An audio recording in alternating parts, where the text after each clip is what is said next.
If you want to be a successful trader, then understanding leverage is going to be incredibly important. Leverage can be what allows you to earn a huge fortune as a trader, or it could be the reason why you lose absolutely everything. It's incredibly important that you have a good understanding of how leverage works. I use leverage every single day with my day trades, and I use leverage to help me grow an account from $26 all the way up to 40 Bitcoin. And I do all that at relatively low risk, even with the help with leverage. In this video, I'm going to show you how you can use leverage as an incredibly powerful tool to help you replicate these exact results that we get from our trading community. And we're going to talk about where most traders get it wrong and how you can use leverage, like simple math with leverage, to not only increase your profits, but also decrease your risk. And here's how.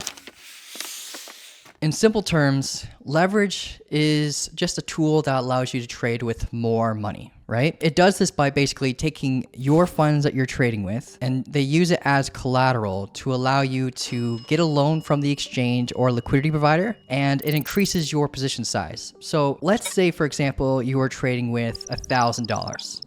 If you're trading with a $1,000 account, you should be risking to lose $10 to gain $20 or more, right? Because the good golden rule of thumb as a trader, to be consistently profitable, you should be risking to lose 1% to gain 2% or more, right? Now, in a scenario where I decide to use leverage, let's say, for example, I took that same $1,000, but I used 10x leverage instead, right? This would allow my position size to multiply by 10. Rather than trading with $1,000, my position size would now be $10,000. So I'll be able to gain on the same exact move $200 instead of $20, right? Because it multiplies not only your position size, but it also multiplies your gains. It also multiplies your losses, and that's where it can get really dangerous, right? So in a way, with the exact same amount of energy and time, I could multiply my gains using leverage this way. So you can see why so many people have made money using leverage, and why so many people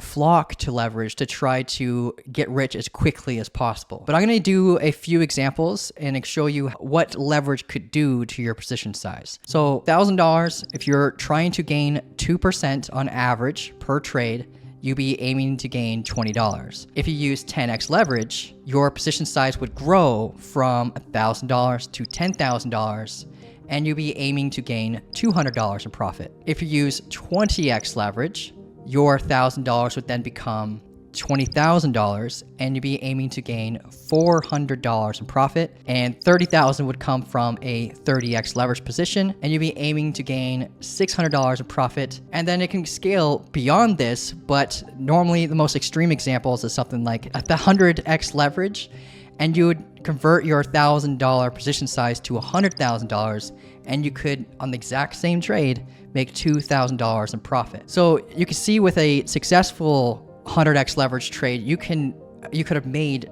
like $2,000 on the same trades that you would do with no leverage, and gain like a 200% gain on your $1,000. Here's the thing. The problem is, everything I just stated is the worst form of risk management possible as a trader. Like, everyone learns about leverage the way I just instructed you. Like, it's great to think that you could just throw in a $1,000 account, whip out 100x leverage, and make $2,000 on a $1,000 starting account. But the problem is with leverage is that not only are your gains amplified, but your risk is also amplified as well, unless you use it properly.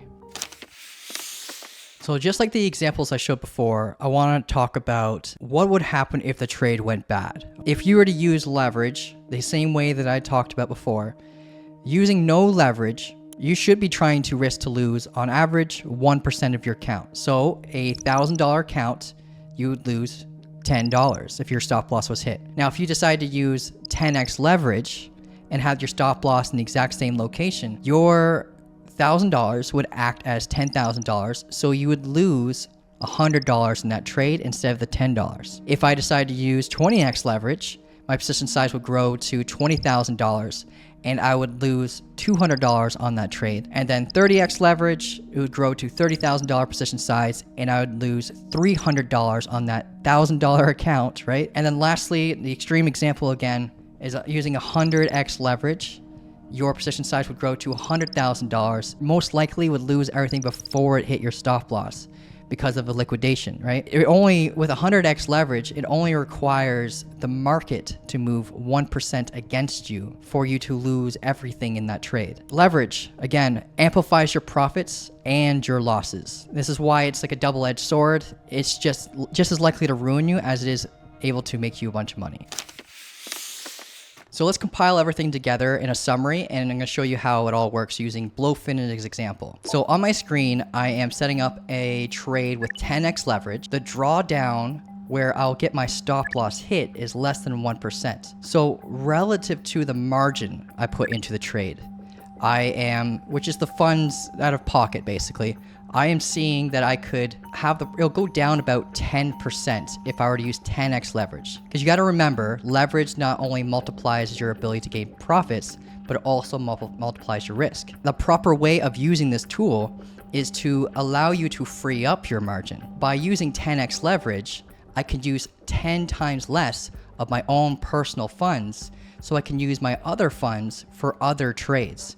So I can have an active trade that goes on for weeks, sometimes months, and still have a lot of funds left over for other trades. And that is the healthiest way of using leverage. That is the absolute proper way and the primary reason why leverage was made. Where like a lot of other people, what they're doing is they're putting their entire account in a trade, multiplying their full balance by like 10x and allowing it so that if their stop loss gets hit, it's way past a proper manageable risk management system. So I have in front of me on screen an example where I am risking to lose $100 to try to gain $350 or more. And that's on a $10,000 account. If I were to lose this trade but won the next one with the same kind of risk management, then I would be, let's say I lost that trade and I lost the $100. The next one, if I won it and it was around $300 or $350, I would still be up $250, and it allows me to have a much smaller win rate and still be profitable. If I only stuck to just above a 1 to 2 risk to reward ratio, meaning I'll be risking to lose like $100 to gain $200, or maybe you're trading with $1,000 where you're risking to lose like $10 to gain 20, I could have a win rate of just above 35% and still be profitable consistently. So long term, using proper risk management and using leverage the appropriate way will allow you to scale and use trading as a proper way of actually gaining an income. Before I let you go, I want to talk about another safety layer when it comes to using leverage. And it has to do with your liquidation. And most people don't realize this, but your liquidation can be another safety net. If you didn't notice in my little screen example, I had my margin mode set to isolated. What that allows me to do is set it up so that whatever I put into the trade is the only amount of funds that is completely at risk. The rest of my account is safe, right? If you use cross margin mode, what that does is it allows them to use your entire account as collateral. So your entire account is at risk if your stop loss isn't honored. That is why liquidation could be another safety net. So if you think about it, if you were to use your leverage in a way where your liquidation is right below your stop loss. So if your stop loss isn't honored, what's liquidated after the fact, because there are situations where your stop loss might not be hit. It could just go right past your stop loss and keep going down. It's happened to me before. It's happened to a lot of traders before. It's from an event called spread. So when there's not very much liquidity in the market, there are times where your stop loss could be dodged. So having leverage, using a high enough amount of leverage so that you be liquidated if your stop loss isn't honored, it would set it up so that only the margin that's in the trade will be at risk of liquidation. So you can protect the rest of your capital by using higher amounts of leverage. If your stop loss isn't honored, no problem. You're still safe because your liquidation would still protect the rest of your capital.